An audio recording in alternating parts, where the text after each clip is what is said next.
Tapi sebelum kita cerita pasal perhimpunan tersebut, saya nak bawa kisah tentang titah sultan.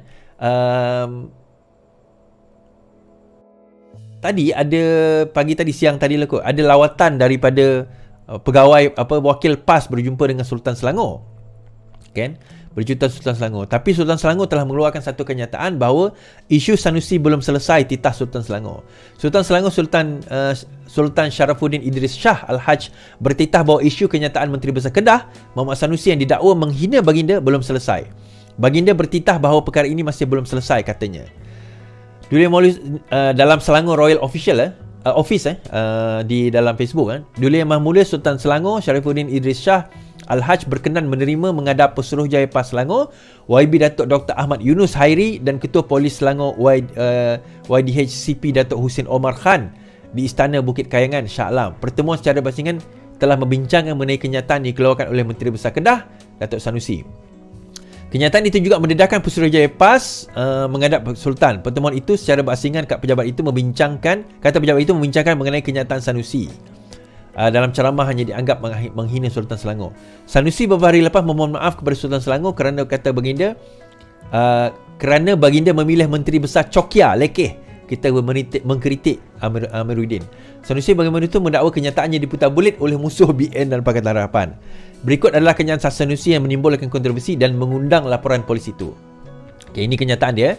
Bukan koman-koman lekeh, Sultan setara itu hampa bayang dan tengok Menteri Besar merujuk kepada dirinya. Sultan hebat macam itu tak akan pilih Menteri Besar Cokia macam Amir. Dia duk cerita pasal Sultan Kedah. Ini Sultan setara itu maksud Sultan Kedah. Sultan hebat tak akan pilih macam Amir. Maksudnya inci pun tak berapa cukup. Maksudnya Sultan yang pilih Amir ni Cokia lah. Itu dia yang dimasukkan kenyataan itu. Tapi putar belit tu saya pun tak tahulah kat mana yang putar belitnya. Saya dengar ataupun saya faham dah apa yang dimasukkan. So dalam masa yang sama, Sanusi gembira lah. Dia kata sekarang ini dia punya TikTok dah dapat balik, hasil desakan baik. Saya cerita tuan-tuan SKMM keluar kenyataan SKMM tidak terima arahan sekat akaun TikTok Sanusi. Suruhanjaya Multimedia hari ini mengatakan mereka tidak menerima sebarang arahan untuk menyekat akaun TikTok rasmi Menteri Besar Kedah. Suruhanjaya itu memberi kenyataan memaklumkan tuduhan Sanusi itu telah diteliti dan mengesahkan tiada arahan untuk melakukan perkara tersebut. Garis panduan komuniti sedemikian menetapkan jangkaan mempromosikan keterangkuman dan mengurangkan kandungan mudarat atau yang berbau jelek yang mengganggu keharmonian. Terdahulu, Muhammad Sanusi mendakwa akaun TikToknya dikatakan sudah dipadam, masih lagi boleh diakses di luar negara. Sanusi mendakwa sedemikian menulis satu kenyataan Facebook. Difaham Sanusi berkata demikian susulan dakwaan seorang individu di ruangan komentar seperti dalam gambar layar dibuat naik bersama hantaran berkenaan. Komentar individu mendakwa halangan atau blok akaun TikTok Menteri Besar tersebut dikatakan buat kuasa di Malaysia sahaja. Saya dah check tadi, tak ada pun, masih ada lagi akaun dia. Akaun TikTok dia masih ada, saya dah check, masih ada. Tak ada pun kena sekat. Tak tahulah apa stunt dia main, apa benda dia cakap. Dan juga kenyataan daripada SKMM sendiri mengatakan mereka tidak menerima arahan daripada Fahmi Fazil pun mengenai untuk menyekat TikTok, akaun TikTok dan sebagainya. Dan ini saya borak-borak dengan Fahmi tadi, YB Fahmi, dia kata even kalau dia nak sekat pun TikTok ni dia orang, kita tak ada kuasa nak menyekat TikTok. Kita tak ada kuasa nak menyekat akaun dalam TikTok. Bukan menyekat TikTok kita ada kuasa. Tapi akaun dalam TikTok tu kita tak ada kuasa. Itu terpulang kepada pemegang akaun, terpulang kepada agensi tu sendiri. Kalau kita nak sekat, kita tak sekat akaun dalam TikTok tuan-tuan, kita sekat TikTok tu terus. Boleh. Yang tu boleh. Facebook ke TikTok ke apa kita boleh sekat. Tapi nak sekat akaun dalam itu bukan. Dan bila dia semak, dia teliti, rupanya dia mendapat laporan, report ramai daripada tuan-tuan dan puan lah yang report akaun dia menyebabkan akaun dia digantung. Bukan akaun dia di-block pun, akaun dia digantung. Ada je akaun dia. Tak tahulah siapa yang dia lah kot. Dia duk percaya apa yang orang duk kata kan. Akaun dia sebenarnya tak ada masalah pun kan. Dan ini semalam saya sebut Tan Saifuddin, dia kata bahawa kerajaan tiada kuasa sekat akaun TikTok Saifuddin. Ini semalam saya dah sebut sentuh lah, bahawa kerajaan pun nak sekat akaun TikTok. Macam saya kata kan, kerajaan tak ada kuasa nak sekat akaun TikTok. Kerajaan tak ada kerja lain ke nak sekat akaun TikTok orang kan. Kalaupun akaun itu memaparkan peristiwa-peristiwa yang tak sepatutnya, menyatakan perkara-perkara yang tak sepatutnya, maka daripada situ sebenarnya yang akan bertanggungjawab adalah kita semua. Sebagai pengguna TikTok ni, kita kena buat report. Pengguna social media lah, bukan TikTok saja, YouTube, Facebook, Instagram, Twitter dan sebagainya. Kita kena buat report lah bahawa posting ini mengganggu gugat. Vincent Tan Saman MOF, ya, saya ada info. Saya ada info tentang Vincent Tan Saman MOF. Tapi Vincent Tan Saman MOF dan juga Nazar Group Saman MOF itu berlaku sebab Muhyiddin Yassin sewaktu dia jadi Perdana Menteri membatalkan kontrak bersama Vincent Tan berjaya, dan juga dia batal kontrak dengan Nazar pada waktu itu. Sebaliknya projek menyedia supply kenderaan pegawai kerajaan itu diberikan kepada company lain, sebab itu dia saman. I think nilaian projek itu lebih kurang 700 juta. I'm not gonna cover that tonight lah. Itu secara umumnya macam itulah.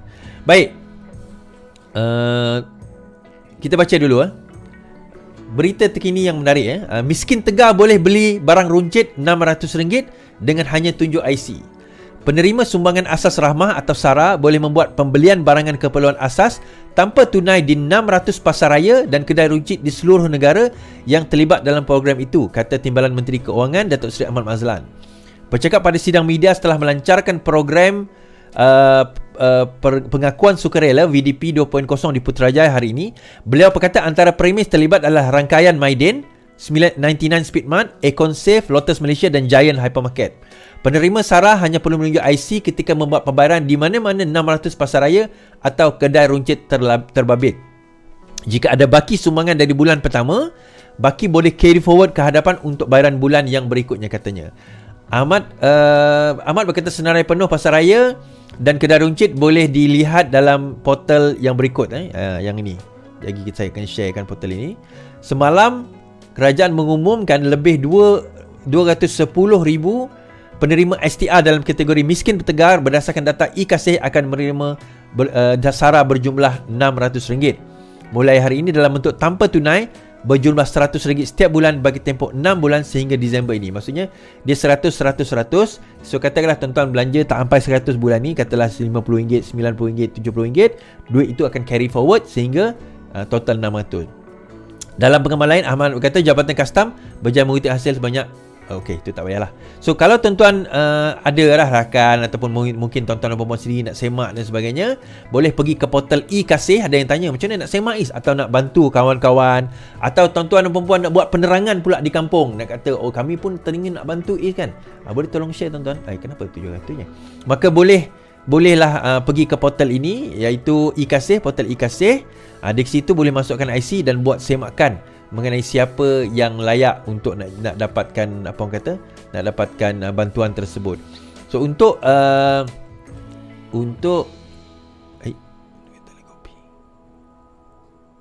memanglah tak tekan ni.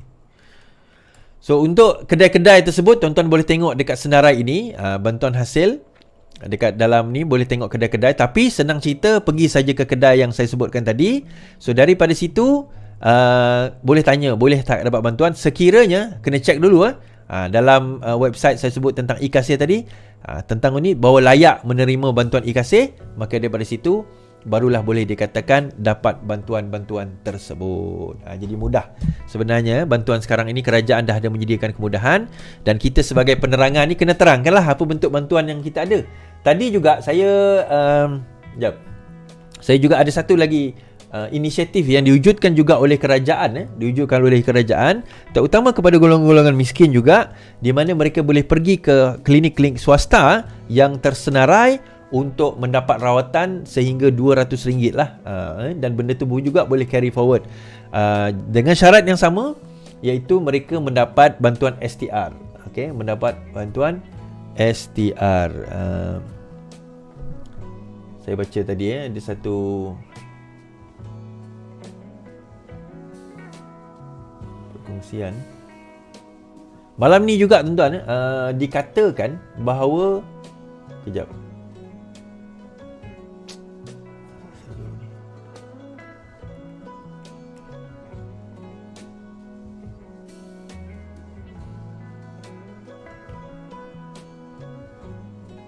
Okey.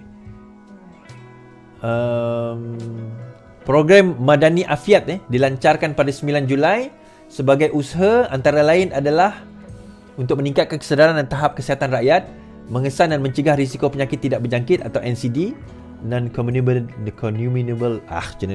disease, melalui pelbagai program saringan kesihatan dari rumah ke rumah, pameran kesihatan dan gotong royong, merealisasikan tonggak kedua kertas putih kesihatan, fokus kepada penjagaan kesihatan. Hasil data boleh diperolehi. So, gotong royong dan sebagainya adalah program-program tersebut. Okey, habis cerita tu kat situ. Menarik tuan-tuan. Kita akan cerita pasal Sanusi kejap lagi. Tapi saya nak cerita pasal Sanusi tu juga sebab ada perhimpunan dijangkakan akan berlaku.